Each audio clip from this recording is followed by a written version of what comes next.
Hello, welcome to Gospel in Action. In this video, we will witness Jesus continuing to talk to the religious leaders who were trying to oppress him because he was becoming an increasing threat to their great religious establishment. We have seen that Jesus was trying to prove through various testimonies that he is indeed the Son of God, promised to them long ago through their own scriptures. He has already given them a couple of testimonies, that is, of John the Baptist and the works that he has done. Some people may argue saying, why should God take the burden to prove himself? Right? The answer is quite simple. He does not want anyone to blindly believe anything. He wants your genuine and informed faith and not your blind faith. If you're not already a believer of Jesus Christ, ask yourselves this question: is there any evidence for my faith? Does God really exist, or was it just a myth that I am believing? Be very truthful to yourselves. Anyway,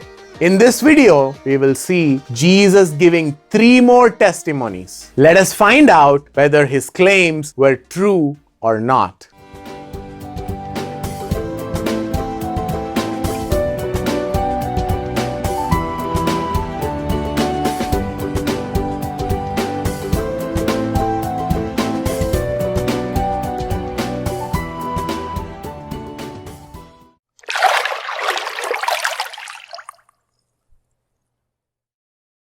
Let us start reading from verse 37. And the Father who sent me has himself borne witness about me. His voice you have never heard, his form you have never seen, and you do not have his word abiding in you, for you do not believe the one whom he has sent. Now, the third testimony that Jesus brings up here is of the Father himself. How did the Father testify to the Son? In fact, God the Father testified repeatedly through the scriptures of the Old Testament. But the most recent testimony of the Father was at the baptism of Jesus Christ. When Jesus was baptized and came up out of the water, do you remember what happened? Matthew chapter 3 verse 17 says like this: and behold, a voice from heaven said, "This is my beloved Son, with whom I am well pleased." The Father testified about Jesus by directly speaking from heaven. The important observation here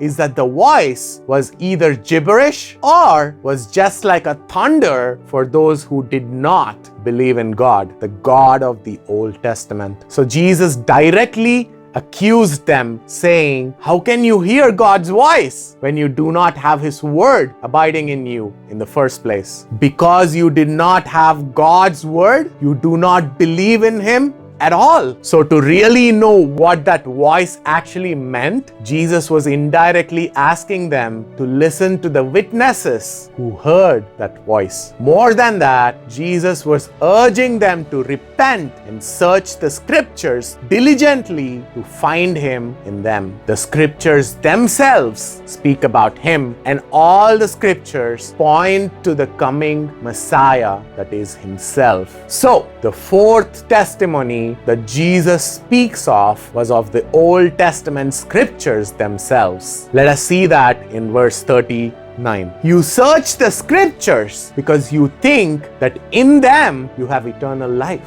and it is they that bear witness about me. Yet you refuse to come to me that you may have life. Notice what Jesus said here. You search the scriptures with an ultimate goal of having eternal life. What Jesus said was true of these religious leaders. These people were the Old Testament experts. They took the Hebrew scriptures and studied exhaustively. They memorized many long portions of the scriptures and were even masters of several rabbinical writings of that day and their interpretations. They knew it all from cover to cover, and yet they missed the Messiah, Jesus Christ, in the midst of it. In fact, they missed the one through whom alone they can have eternal life, while the whole message of the scriptures was to point them to their coming Savior. That is really frightening. What does this tell us? A person can be a master of the ink on the page, but they can still miss their only Savior, who alone can bring them from death to life. This could be true of us as well if we are not vigilant.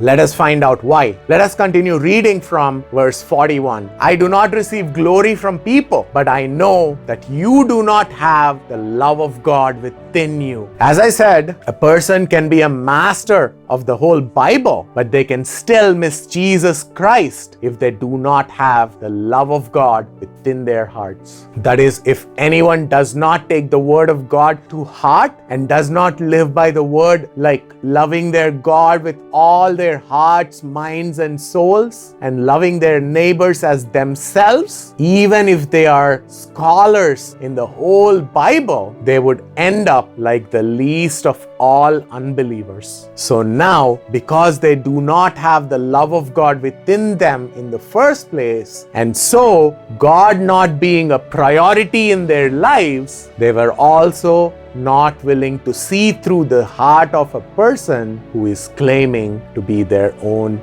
Messiah. They were not willing to validate the claims of Jesus against their own scriptures. Instead, they were only foreseeing the threat to their religious establishment if they allowed Jesus to continue to do his works. For them, their religion was far greater than God, who is the very reason for their existence. Isn't that ridiculous? Don't we see the exact same kind of people and the false churches that they are all part of in today's day and age as well, where money, name, and fame are the priorities over the God they serve? So Jesus was exposing their hearts. He asks them, can't you see? Am I doing the works so as to receive glory from people? Am I doing it for name and fame? Am I not giving God all the glory? And yet you refuse to receive me as your Messiah, not only after witnessing the miraculous works, but also when the scriptures clearly speak of me and testify about me. Jesus says to them further in verse 43 like this, I have come in my Father's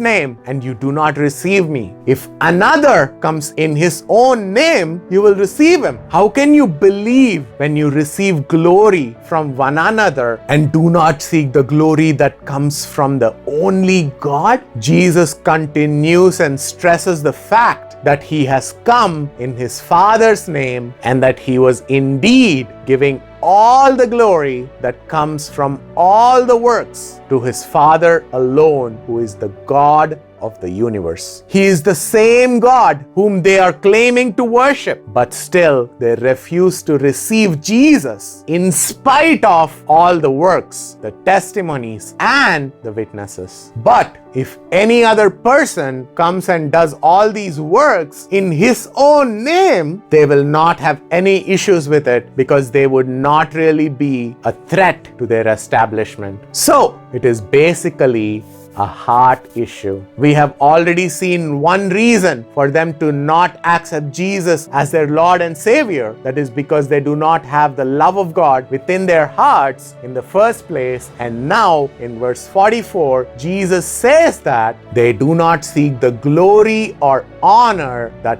comes from the only God by humbling and surrendering themselves to Him. Instead, they are only concerned with the glory and honor that comes from man. They are concerned about defending and protecting their religious establishment, even though it is not based on the truth of the Old Testament. That is very, very sad. Don't we see the same behavior here in the 21st century? How many people do you know who say they love Jesus but are not willing to come to Jesus truly and surrender their lives to Him? They are all nominal Christians. They are indeed living for the honor of man instead of the honor of God. That is why they are not willing. Jesus is right now speaking to all of you who are claiming to be Christians and living lives of sin. It is never too late to change your life and come to Jesus in true surrender. Consider this as a loving warning from Jesus Christ. Finally, we have come to verse 45, where Jesus talks of the fifth testimony. Do not think that I will accuse you to the Father. There is one who accuses you, Moses, on whom you have set your hope. For if you believed Moses, you would believe me, for he wrote of me. But if you do not believe his writings, how will you believe my words? This is the fifth and the last testimony that Jesus presented to these religious Jews. This testimony did raise several eyebrows and sparked a lot of anger among them. Jesus spoke of the testimony of John the Baptist, the testimony of his works, the testimony of God, the testimony of the scriptures, and now he was presenting the testimony of Moses. Jesus said in verse 46, if you believed Moses, you would believe me because he wrote of me. In fact, Moses did speak about the coming Messiah. Moses spoke about him at various places, which are subtle prophecies that came to pass already. In fact, those prophecies were so subtle that unless they come to pass, no one would be able to recognize them. And that is why anger sparked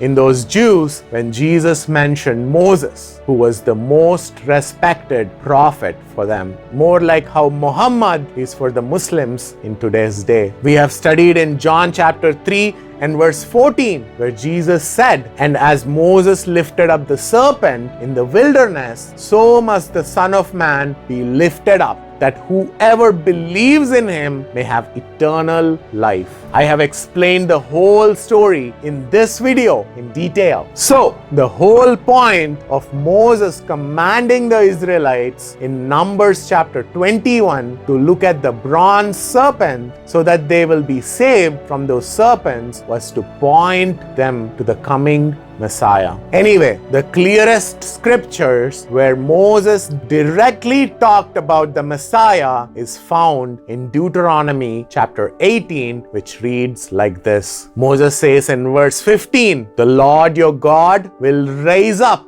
for you a prophet like me from among you, from your brothers. It is to him you shall listen. Now, look at verses 18 and 19, where the Lord himself says to Moses, I will raise up for them a prophet like you from among their brothers, and I will put my words in his mouth, and he shall speak to them all that I command him. And whoever will not listen to my words, that he shall speak in my name, I myself will require it of him. Did you get that? Isn't that clear? Don't you think that because these religious Jews were rejecting Jesus, Moses, on whom they set their hopes upon, is accusing them through their own scriptures? Absolutely. In fact, Moses was directly accusing them through the scriptures of rejecting their own Messiah, Jesus Christ. So Jesus was directly reminding them of those scriptures and telling them plainly, you say you are scholars in those scriptures, but the truth is you do not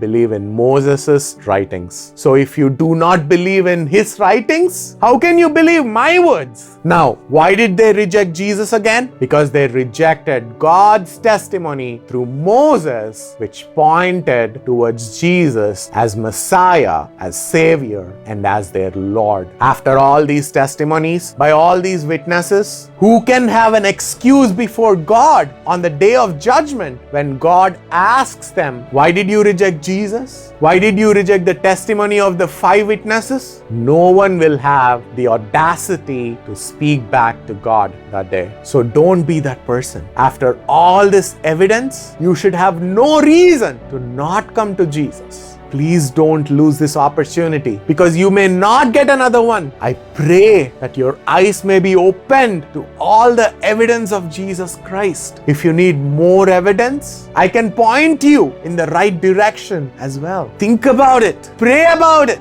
God bless you. Let us break this video here, and when we come back, we will start studying John chapter 6. Until then, please stay tuned to Gospel in Action, and to know more about me, please find my testimony and contact details in the description below. Please do ask your questions, if any, in the comments below. We do encourage you to subscribe to our channel to support us, but only if you think that the videos are beneficial for you to understand the Bible in more depth. Thank you again for watching.